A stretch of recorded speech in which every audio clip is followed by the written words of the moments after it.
இன்றைக்கி என்ன லஞ்சுன்னு பார்க்கலாங்களா? இன்றைக்கி லஞ்ச் வந்து சுண்டக்காய் காரக்குழம்பு, அடுத்தது வந்து கோவக்காய் வறுவல், உருளைக்கிழங்கு வறுவல், கோசு கூட்டு, அப்பளம், ஒயிட் ரைஸு.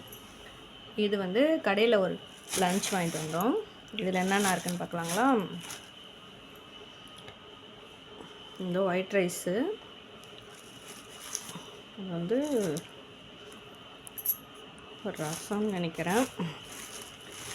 இது வந்து கோஸ் கூட்டு, உருளைக்கிழங்கு வறுவல், அடுத்தது வந்து சாம்பார் இருக்குது, அப்பளம், இது வந்து மோர், இது வந்து வத்தக்குழம்பு. அவ்வளோதான் இதில் லஞ்ச். இது வந்து ஒயிட் ரைஸ். ஒரு சாப்பாடு பார்சல், ஒரு சாப்பாடு வீட்டில். இதுலேருந்து கூட்டு பொரியல் மட்டும் அதுலேருந்து எடுத்துக்கிட்டோம். இதில் வந்து சுண்டக்காய் வத்தக்குழம்பும் இங்கே கோவக்காய் பொரியலும் வந்து வீட்டில் செஞ்சது. வாங்க, இன்றைக்கி எவ்வளோதான் சாப்பாடு, வாங்க சாப்பிட்லாம். எல்லோரும் சாப்பிட்ருப்பீங்கன்னுங்கிறேன். எல்லோரும் சந்தோஷமாக நல்லபடியாக தீர்காயுசோடு இருங்க. தேங்க்யூ.